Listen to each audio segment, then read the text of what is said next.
that would be fantastic. साहब, जैसा कि आपको पता है कि ईके ग्लोबल कैपिटल एक registered license investment advisory firm है और हम Yes. SECP से अप्रूव्ड हैं for providing investment advices, right. तो Mhm. इसी सिलसिले में आज हमारी आपके साथ मुलाकात हो रही है। ऑलरेडी आप हमारे पेड ग्रुप के मेंबर्स भी हैं, बट उससे पहले मैं ये चाहता हूँ कि आपको थोड़ा सा मैं बताऊं कि हम किस तरह से काम करते हैं, ताकि आपको भी अंडरस्टैंडिंग हो कि हमारा काम करने का तरीका क्या है, किस तरह से हम स्टॉक्स को आइडेंटिफाई करते हैं और किस तरह से हम सिग्नल जनरेट करते हैं, सो दैट जब आप बिजी हो अपने डेली लाइफ में, रूटीन में, तो आपको पता हो कि वो जो सिग्नल जनरेट हो रहा है उसके पीछे क्या थॉट प्रोसेस है। ठीक। सबसे पहले हम ये ढूंढने की कोशिश करते हैं कि कौन सा स्टॉक है जो सेक्टर के अंदर आउट परफॉर्म कर रहा है। तो we try to find out कि वो स्टॉक निकाला जाए जो सेक्टर को बीट कर रहा है। उसके बाद फिर हम विद इन द सेक्टर के बाद हम देखते हैं कि वो कौन सा स्टॉक ऐसा है जो कि मार्केट को भी बीट कर रहा है। तो we always try to find out के स्टॉक्स जिसमें रिलेटिव आउट परफॉर्मेंस मौजूद हो, रिलेटिव अट्रैक्शन मौजूद हो और मोमेंटम मौजूद हो। उनकी आइडेंटिफिकेशन के लिए हमारे पास डिफरेंट तरह के टूल्स हैं। हम एडवांस टेक्निकल एनालिसिस अप्रोचेस को यूज करते हैं। उसके साथ साथ हमने कोई क्वांटिटेटिव मॉडल भी हमने अपने पास रखा हुआ है, जिसके through we try to find out high performing stocks within the universe of stocks जो अवेलेबल हैं KC 100 इंडेक्स में। अच्छा, इसमें एक चीज का हम ख्याल ये रखते हैं कि बहुत ज्यादा कोई इस तरह का इलिक्विड स्टॉक ना हो जिसके अंदर आपकी एंट्री एग्जिट डिफिकल्ट हो जाए।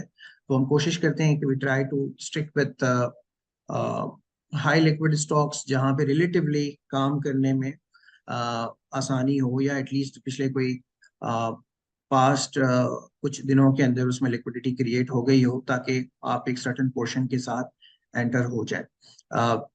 तो ये हमारा मेन क्राइटेरिया होता है स्टॉक की आइडेंटिफिकेशन का, कि relative outperformance within the sector, relative outperformance within the benchmark, and then उसकी जो मूवमेंट है। अच्छा, हम लोग कभी भी ये कोशिश नहीं करते कि हम बॉटम फिशिंग करें या बिल्कुल रॉक बॉटम पे जाके स्टॉक्स खरीदें। I myself have been managing institutional fund for more than 14 years। मैंने गवर्नमेंट ऑफ पाकिस्तान और गवर्नमेंट ऑफ ब्रुनाई के लिए मल्टी बिलियन फंड मैनेज किया है 14 साल तक। और माशाल्लाह। उसमें उसमें हमारी कोशिश ये रही है थ्रू आउट द टाइम कि मार्केट में अगर 10 रुपए बन रहे हैं तो हम एटलीस्ट 6 रुपए कमा लें। तो ये हमारी कोशिश होती है। शुरू के 2 रुपए हम छोड़ देते हैं और ऊपर के 2 रुपए भी कोशिश करते हैं कि छोड़ दें। और always we try to go for the medium to longer term outlook, कि जिसमें एक सस्टेनेबल बेसिस के ऊपर आप मार्केट में काम करें। बहुत ज्यादा वॉलेटिलिटी के साथ मार्केट में काम ना करें कि बस आज लिया कल बेचा। क्योंकि जो मेरा एक्सपीरियंस है उसमें हमने ये देखा है कि जब आप छोटे छोटे पैसे अवेल करने की कोशिश करते हैं तो उससे बड़ी रैली आप मिस कर जाते हैं। और उस बड़ी रैली के अंदर जो मल्टी बैगर स्टॉक्स हैं वो आपके हाथ से निकल जाता है। क्योंकि एक जो नॉर्मल एक सेंटिमेंटल अप्रोच है इन्वेस्टर का, वो ये होता है कि ये शेयर तो मैंने अभी बेचा है, तो अब ये नीचे आएगा तो मैं खरीदूंगा। जबकि ट्रेंडिंग मार्केट के अंदर हमने 2005 की मार्केट देखी, 2012 की मार्केट देखी, उसके बाद कोविड के बाद की मार्केट देखी। और ये वो मार्केट है जिसमें प्रोफेशनली हम इंस्टीट्यूशनल फंड्स को मोबिलाइज करते रहे हैं इस पूरी मार्केट के अंदर। उसके अंदर कभी भी ट्रेंडिंग मार्केट के अंदर ड्यू करेक्शंस आपको नहीं मिलती। आपको जितना आप चाहते हैं कि जहां बेचा है मैंने उससे नीचे मिल जाए, वो स्टॉक में नहीं मिलता। तो अप्रोच ये है कि मीडियम टर्म आउटलुक के साथ सस्टेनेबल अच्छे हाई लिक्विड स्टॉक्स में आप अपनी पोजीशन बिल्ड करें। और ये भी जरूरी नहीं है कि जिस दिन हमारा वो रिकमेंडेशन आए उसके अगले दिन उसके उस स्टॉक में ताला लग जाए। ताला लग भी सकता है क्योंकि हम मोमेंटम स्टॉक्स को आइडेंटिफाई करते हैं, but we never try to find out कि जिसमें अगले दिन ही ताला लगे। राइट, लाइक फॉर एग्जांपल अभी कल हमने एक स्टॉक नेट सोल दिया, तो कल ही ताला लगा उसके अंदर। तो वो ठीक है, वो मतलब अपर कैप लग जाए, मोमेंटम है, वो लग सकता है। बट अगर ना भी लगे तो कहने का मकसद ये है कि उस पर आपने डिमोटिवेट नहीं होना, या ये नहीं सोचना कि स्टॉक शायद चल नहीं रहा। बिकॉज वो जो स्टॉक हम आइडेंटिफाई करते हैं उसका हिस्टोरिकल पैटर्न पूरा देखा जाता है, उसकी एक डिटेल्ड पैटर्न आइडेंटिफिकेशन होती है, उसका मोमेंटम नेविगेट किया जाता है, और उसके बाद हम आपके लिए वो स्टॉक लेके आ रहे होते हैं। अच्छा, दो चीजें यहाँ पे इम्पोर्टेंट हैं आपको बताना, जो मैं चाहता हूँ कि अगर मैं शीट ओपन कर लूँ तो फिर शायद मैं ज्यादा अच्छे तरीके से एक्सप्लेन कर पाऊंगा। श्योर। अच्छा, ये मार्केट सर्वेलेंस रिपोर्ट है जो आपके पास आ रही होती है रोजाना। अच्छा, जी जी। इसके अंदर जो एक चीज समझने की है वो ये कि इसमें सिर्फ वो स्टॉक्स इस वक्त आपको नजर आ रहे हैं जो आउटस्टैंडिंग स्टॉक्स हैं। मींस के इसमें पाइनियर, चिराट, डीजीकेसी, इन सब के अंदर हमने एंट्री की है और अब हम एग्जिट हो गए हैं, तो वो इस शीट के अंदर नजर नहीं आ रहा है इस वक्त हमें। ठीक है, बट अगेन वो जब भी कंपेलिंग अपॉर्चुनिटी हमें फिर से प्रोवाइड करेंगे हम इसमें फिर से एंटर हो जाएंगे। तो कहने का मतलब ये है कि ये जो स्टॉक्स हैं ये अल्टीमेट नहीं है, this is the current outstanding positions. मगर इधर एक चीज जो है वो रोजाना चेंज होती है, या जब जब जरूरत होती है तब हम उसको चेंज करते हैं, वो है स्टॉप लॉस। ठीक है, तो इसको आपको समझने की जरूरत है कि ये जो स्टॉप लॉस है, इसमें आप देखिए एंट्री लेवल हमारा 123 का है और स्टॉप लॉस हमने 158 का दिया हुआ है। तो ये क्यों है? इसकी वजह ये है कि जब हमने 123 पे पीएसओ की बाय कॉल दी थी, उस वक्त तो हमने स्टॉप लॉस शायद 118 रखा हुआ था। But over the period of time जैसे जैसे स्टॉक्स ने अपना पहला टारगेट पूरा किया, तो हमने अपना स्टॉप लॉस पहले टारगेट के करीब ट्रेल करीब। करते गए। यस, इसी तरह से जब टारगेट 2 पूरा हुआ, टारगेट 3 जब पूरा हुआ, तो हमने उसको कह दिया कि अब इसको होल्ड कर ले, बेचने की जरूरत नहीं है। और आज अब ये माशाल्लाह से 175 रुपए का चल रहा है, और इस वक्त हमारा स्टॉप लॉस 158 हो गया। तो ये थोड़ी सी कंफ्यूजन अक्सर हमारे जो नए मेंबर्स होते हैं उनको होती है कि एंट्री लेवल से स्टॉप लॉस ऊपर क्यों है। ठीक है, तो जी, आई वो एम। कोई saw your reply as well. As soon as I saw your reply, मुझे समझ आ गई थी कि वो जो वो स्टॉप लॉस को ट्रेल कर रहे अच्छा ठीक है, हैं। वो क्वेश्चन दैट्स आपने फाइन। किया था। ठीक है ठीक है जी ठीक जी। है, बिल्कुल सही है, और ये अक्सर लोगों का क्वेश्चन होता है।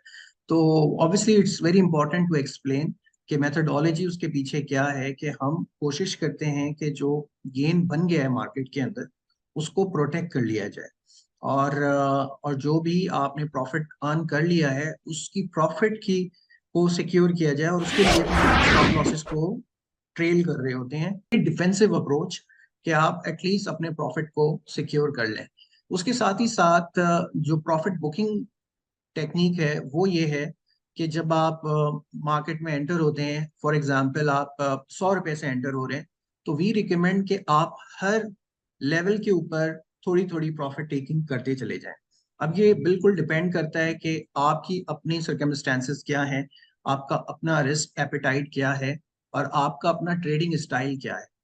क्योंकि जो हमारे रिकमेंडेशन है, हमारी सिग्नल्स हैं, इसको हम जरूर कहते हैं कि आप इसको अपने साथ, अपने स्टाइल के साथ आप इसको लेके चलें, जो भी आपका काम करने का तरीका है। तो एक तो ये कि रिकमेंडेशन हमारे पास से आ गई, आपको एंट्री लेवल का पता चल गया, आपको एग्जिट लेवल का पता चल गया, आपको स्टॉप बाय का पता चल गया।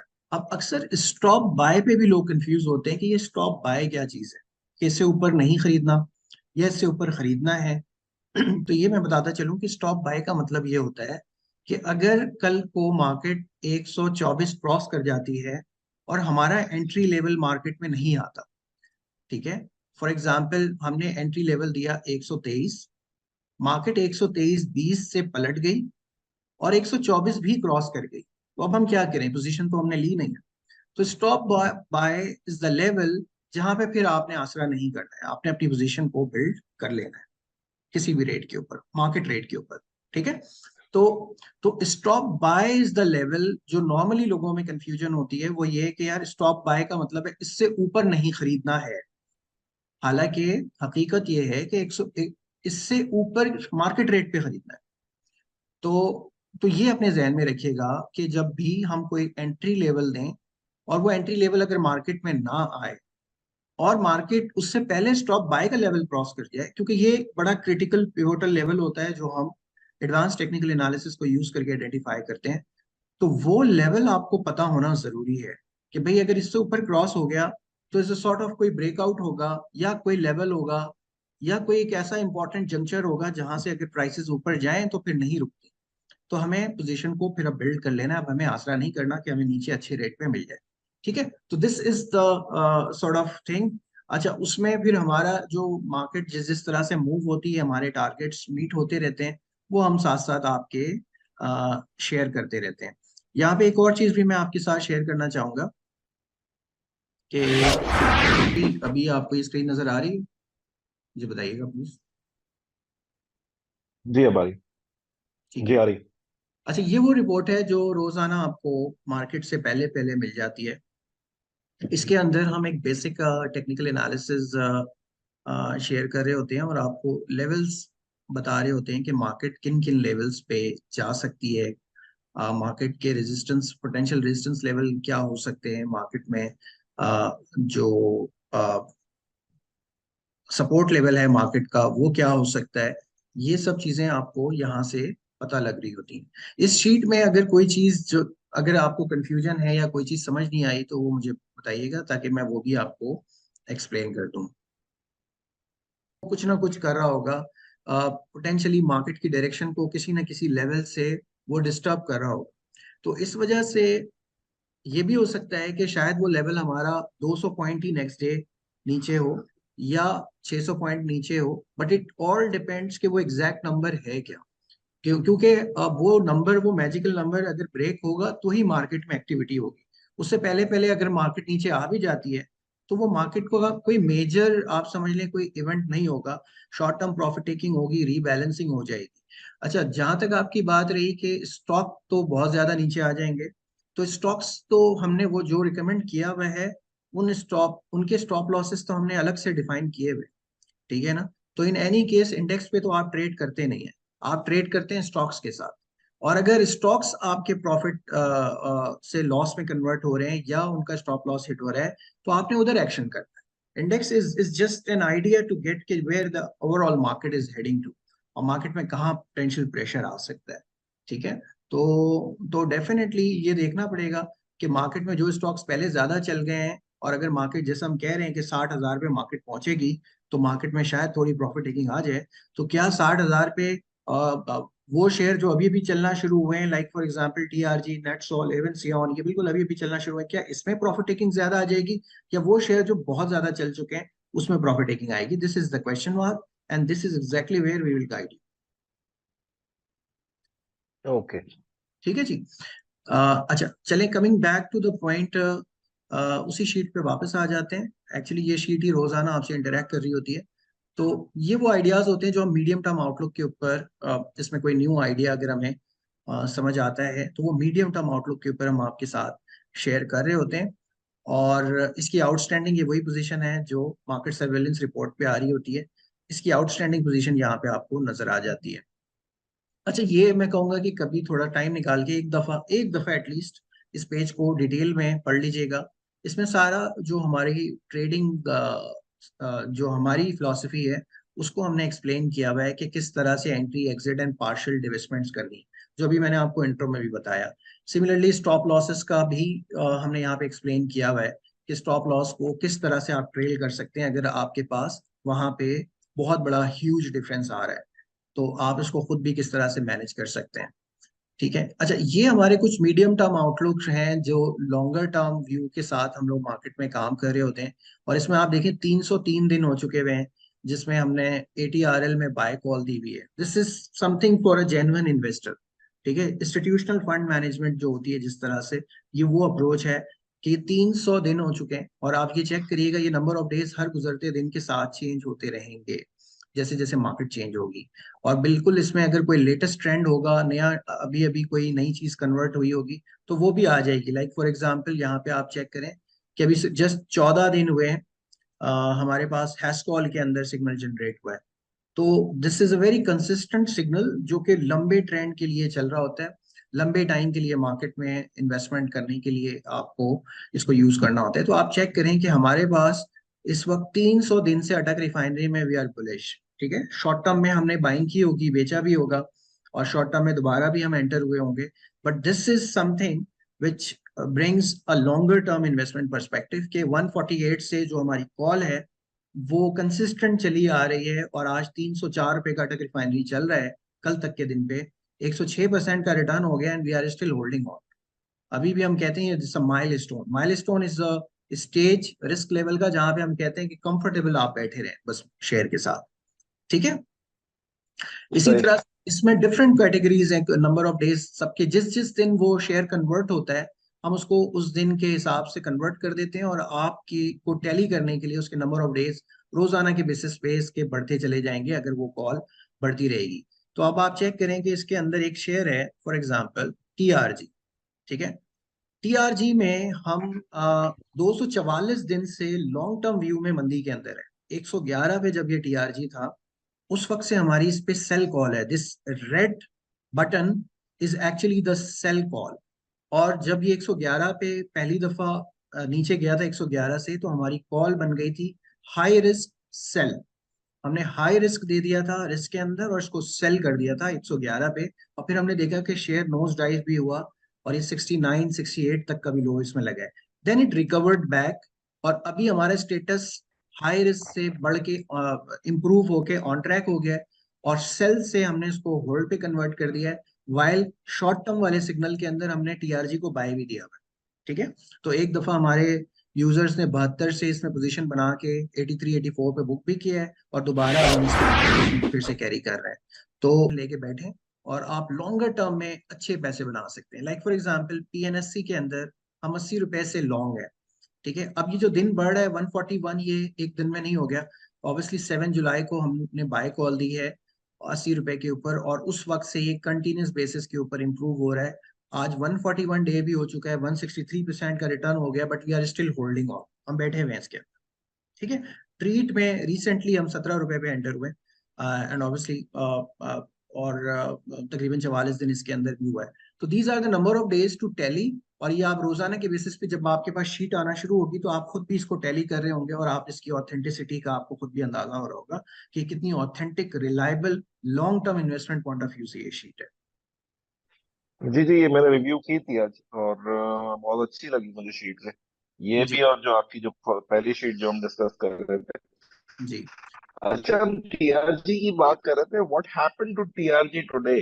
बिकॉज वो ऑल ऑफ अ सडन जो एकदम से जर्क लिया है उसने, तो वो जी कोई जी। बैड न्यूज है और समथिंग एल्स हैज हैपेंड? क्या हाँ, क्या हुआ? वो अभी मैं इंडिविजुअल स्टॉक पे आता हूँ स्क्रीन पे, तो फिर मैं आपको वो शेयर भी डिस्कस करके डिटेल में दिखाता हूँ कि उसमें क्या हुआ।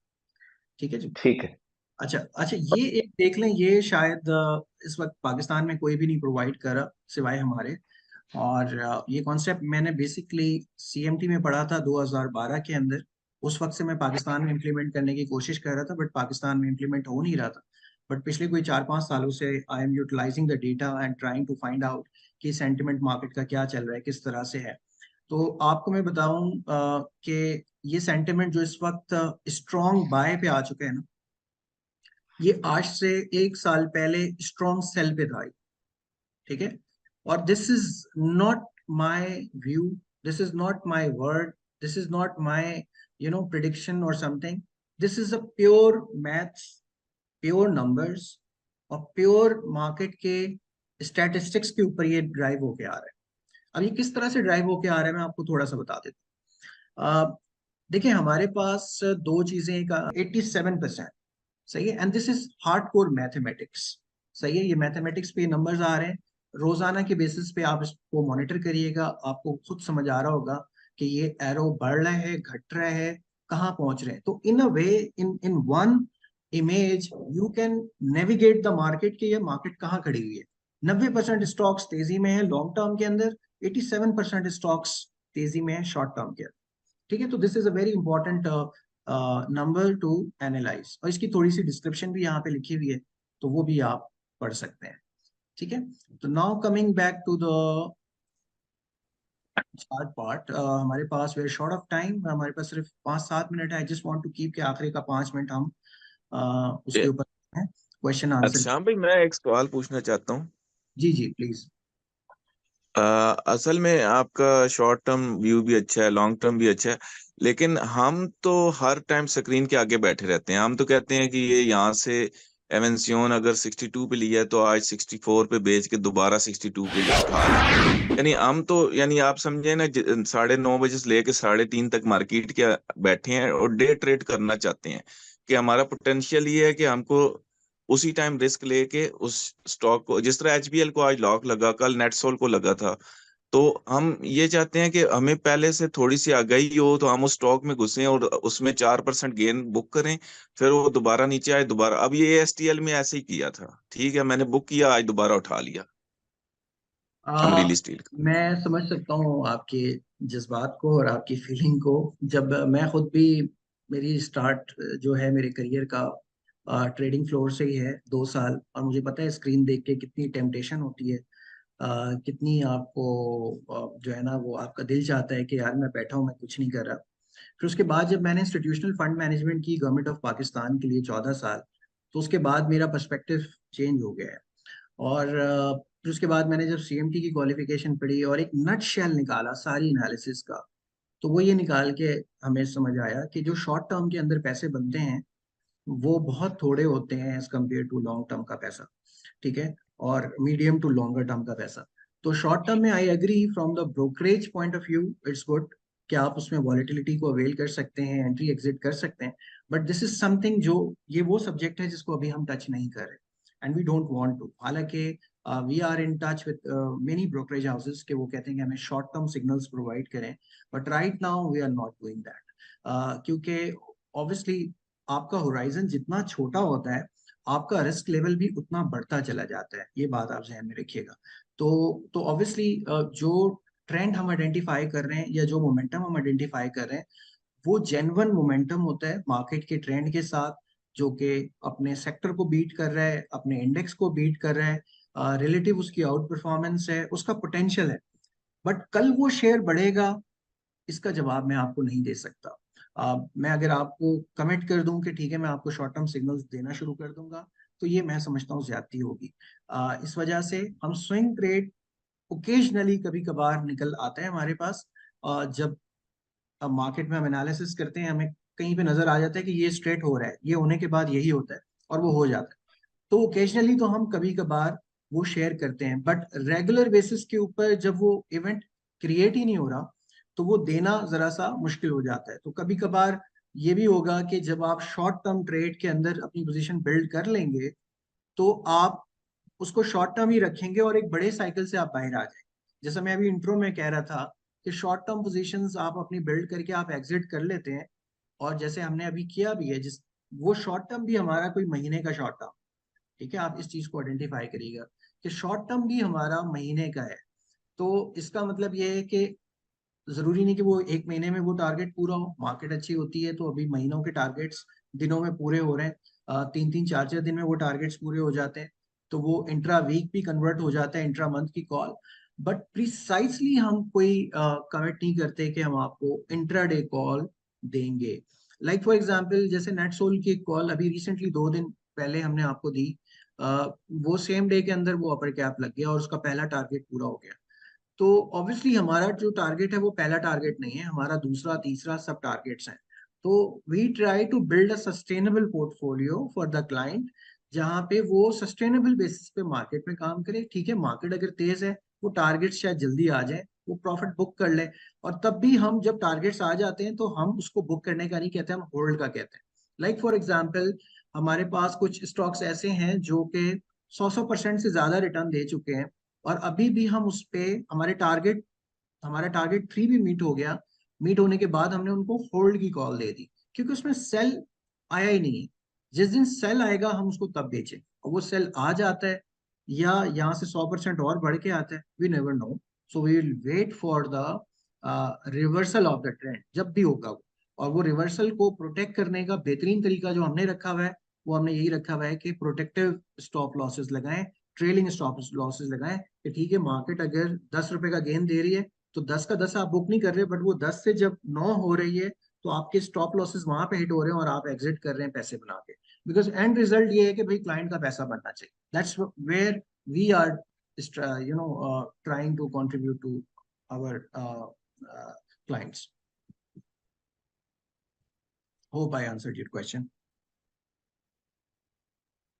जी जी, मुझे समझ आ गया। असल में वो उमर भाई ने आपसे सवाल किया ना कि टीआरजी नीचे क्यों आया, तो वो उसकी रीजन यही थी कि वो देख रहे होते हैं कि भाई हमने बाय किया तो, या मैंने भी कोई चीज आज बाय की है तो वो भाई आज मार्केट ने मामूली से ही डिप ली है तो वो हमको परेशानी शुरू हो जाती है कि यार 8,000 का लॉस हो रहा है, 10,000 का लॉस हो रहा है। तो नहीं, मतलब कल, टीआरजी का क्वेश्चन मैंने इस वजह से नहीं किया था कि मार्केट ने डिप ली थी तो टीआरजी नीचे आया था। मैंने टीआरजी का क्वेश्चन इस वजह से किया था कि TRG jump backward from 87 to 83 direct in a second. तो ऐसी कोई न्यूज थी या कोई ऐसी सेलिंग आ गई थी, something has happened, that's why. Normally एक सेकंड के अंदर जो है वो 4 रुपए कोई भी स्टॉक नहीं टूटता अनलेस के मार्केट क्रैश ना हो जाए। बिल्कुल ऐसे ही। हाँ। बिल्कुल ऐसे ही। अच्छा, अब आपको मैं बताऊं कि टीआरजी की अगर आप ओवरऑल ट्रेंड चेक करें तो टीआरजी का ये जो लो लगा है 67 का, वहां से इसकी मूवमेंट जो है वो शॉर्ट टर्म बाइंग के अंदर कन्वर्ट हुई हुई है, और उसके बाद ये कंसिस्टेंट बेसिस के ऊपर तेजी में रहा। आप गालिबन इस मूव की बात कर रहे हैं जहां पे ये 88-90 का हाई लगा के 83 का इसने लो लगाया है, तो ऑलमोस्ट 5 से 6 रुपए ये घटा है। बट उसके बाद हमने देखा कि थोड़ा सा रिकवरी हमें नजर आई, और डे एंड पे थोड़ी और अच्छी रिकवरी नजर आई जहां पे ये ग्रीन कैंडल में कन्वर्ट हुआ है। तो obviously short term TRG by nature भी थोड़ा सा आप समझ लें हाई बीटा स्टॉक है, और मार्केट की वॉलेटिलिटी के साथ काफी ज्यादा मूव करता है बोथ वेज, तेजी में भी और मंदी में भी। इस दफा थोड़ा सा अलग मार्केट के साथ इसका बिहेवियर रहा है कि मार्केट ज्यादा रिकवर हो गई और टीआरजी अब तक रिकवर नहीं हो पाया। हालांकि इससे पहले अगर आप पेंडेमिक के बाद की रिकवरी देखें तो टीआरजी वाज द शेयर जो कि लीड कर रहा था मार्केट के सारे ट्रेंड को। तो ठीक है, correct. Still we are watching it, और देखेंगे इसको अच्छे तरीके से। अगर कहीं वॉलेटिलिटी मजीद होगी तो विल इंशाल्लाह हाईलाइट यू। लेकिन अच्छा भाई, मैं आपकी बातें सुन के एक रिजल्ट पे पहुंचा हूं कि ये जो हर टाइम स्क्रीन पे बैठना है ये छोड़ दें। हम स्विंग ट्रेड के ऊपर ध्यान दें कि कल आप क्या होता है, परसों क्लोजिंग हाँ क्या आती है, हाँ, इसके ऊपर हमारा। अपनी अपनी सेहत का ख्याल करें। क्योंकि देखिए मैं आपको बताऊं, हर टाइम इसके असल में ट्रेडर की ना साइकिल क्या होती है, मैं समझता हूँ, मैं ये सब करके आया हूँ कि वो कहता है कि मैं बैठा हूं तो मैं क्यों बैठा हूं, मुझे कुछ काम करना है मार्केट में, मुझे कुछ ना कुछ करना है। ये जो कुछ ना कुछ करने वाली जो इंस्टिंक्ट है ना, वो पैसे नहीं बनाने देती। शायद आपकी बन जाए मार्केट की तेजी के अंदर, पैसे बन भी जाए, बट मार्केट की मंदी में उसके डबल पैसे चले जाएंगे।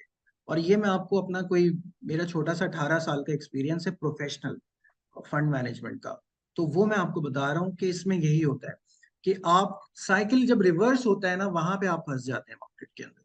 तो इस वजह से कोशिश डिसिप्लिन करें, डिसिप्लिन अप्रोच से इन्वेस्टमेंट करें, इमोशंस को घर पे रखे आए, साइड में रखे आए, जस्ट गो ऑब्जेक्टिवली। मार्केट में बाइंग करनी है करें, जहां सेल हो गया है सेल कर दें। स्टॉप लॉसेस लेना is not a big deal. जो बंदा स्टॉप लॉस ले सकता है वही मार्केट में बड़े काम कर सकता है। जो स्टॉप लॉस नहीं ले सकता वो, उसको जो स्टॉप लॉस को अपने लिए तौहीन समझता है, मैं समझता हूँ कि मार्केट फिर उसका बहुत बड़ा तमाशा बना देती है। That's what my learning is.